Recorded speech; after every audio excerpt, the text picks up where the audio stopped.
So I had been playing tabletop RPGs for about 7 years, and D&D 5e since launch.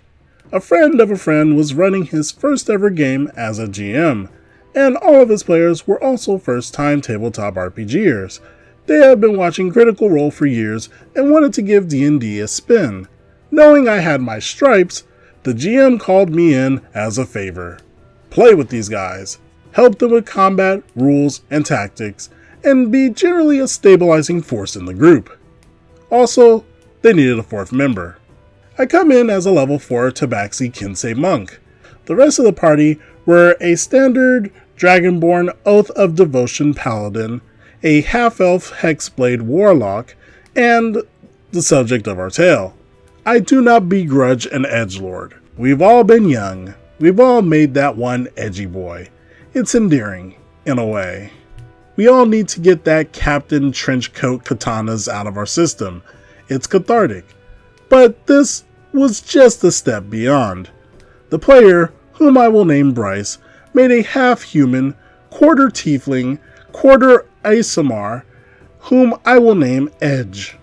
In a trend that will continue throughout this campaign, the GM just Bob Barkered Bryce and gave him everything that he asked for. A race that was able to combine the benefits of 3 different races. Sure, class, multi-class, swashbuckler rogue, and homebrewed blood hunter. In a party of all good characters, he was chaotic evil. And not the clever chaotic evil. Classic Joker murder for fun and watch the world burn, giggling over torture and getting blackout drunk every night style of chaotic evil. You might ask, why did a party of good aligned characters tolerate that kind of behavior? Well, we were indulgent. Bryce loved playing Edge. He bought every book. He custom ordered a mini and learned how to paint just to bring it. He even wore devil horn woman's hairband just to get into character. We hoped he would just get it out of his system. He did not. I'll spare you the details. We've all played with chaotic evil edgelords before, and you know what it's like. But the egregious thing was how the GM indulged Bryce, especially with magic items. By level 7, Edge was kitted out with 2 +1 katanas that had additional 1d6 elemental effect on them on top of his normal blood hunter damage buffs. He had a +2 studded leather armor of glamour, which he shapeshifted to look like a tuxedo. So yes, we were traveling around with a quarter demon, quarter angel wearing a tuxedo and dual wielding katanas as a chaotic evil character. Maximum cringe achieved. He also had an alchemist jug, a belt of potions with attribute boosting effects, and oh yeah, the Eye of Vecna, which the GM didn't use properly at all. Only the positive effects, none of the negative ones. Meanwhile, the warlock had a cloak of displacement and boots of speed. The paladin had a cool homebrew greatsword that caused random status effects on a hit and some +2 plate mail of resistance. And I had nothing. No magic items or cool loot made it into my hands over weeks of playtime.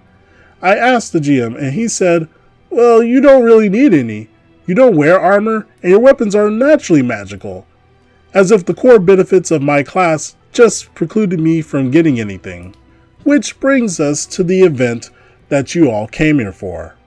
We were going through an underground City of the Dead type necropolis, and we came across an adamantium dagger. Nothing special, but maybe useful in the event of encountering a golem or something that can only be damaged with adamantium. It also looked really fancy, so my monk claims it as their first and only special item. Then Edge walks up to me and demands the dagger. I look up from the table and stare at Bryce in confusion. I actually break character for a second and go, dude, are you being serious? Like, maybe he's just being funny. But nope, he actually demands the dagger. I ask why, and he just says, I just want it. I obviously say no, and the crawl continues. We are fighting some fiends that has some sort of ranged grapple attack, I think it was a homebrew twist on a chain devil. So my character gets grappled.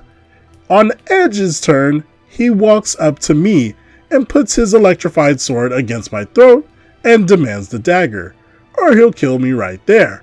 This guy, who I'm gaming with as a favor, who is sitting on a small mountain of magic items, just can't let my one and only little dagger go, and after I had bent over backwards to ignore his murdering of local lady of the nights, his drunken benders and bar fights that got us thrown out of towns, and his slashing of an orphan's face because she got in my way, this is it, the last straw.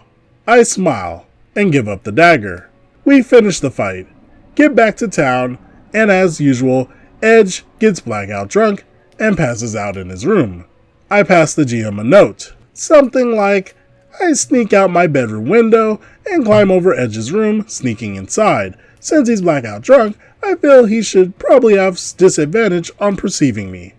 The GM looks concerned, but he probably assumes I'm just going to steal my dagger back, so I sneak into Edge's room. Then, without even looking at Bryce, I say, okay, so then I pull out my longsword and stab Edge in the heart. Warlock and Paladin start laughing. Someone finally decided to put an end to Edge. Bryce and the GM look stunned. The GM basically cheats and says that the second I draw my sword, Edge wakes up instantly.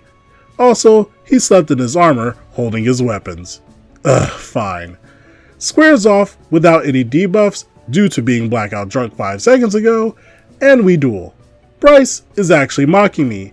He thinks he can just cut me down with no problems. But I know that he isn't proficient in Constitution saves, and that his con is his worst stat, next to intelligence. So, as a level 7 monk, I start chaining Stunning Strike with Fury of Blows, just completely stun locking him. The GM can't do anything. It's right there in the rules. So right there, in about 3 rounds, and without Bryce taking a single action, I drop him like a punk. Convinced that the GM is going to use some sort of crazy plot armor with the Eye of Vecna to bring him back, I don't stop. I say something like, okay, so I'll take the adamantium dagger back, and I spend the next half hour chopping Edge into small pieces.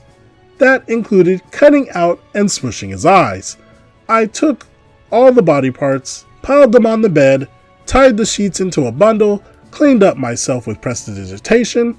I took Wizard Initiate at 4th level, climbed back out the window, went down to the river bordering the town, weighed the bundle down with stones, and pitched it into the river. And the whole time, Warlock and Paladin's players were just howling with laughter at my descriptions, crossed with Bryce's look of hollow defeat and disbelief. Bryce rolled up a Paladin of his own the next week. Neutral good. The game only lasted another month or so after that, after everyone had to go back to school and work. But that game will forever endure as the one and only time I broke my no PC on PC violence rule.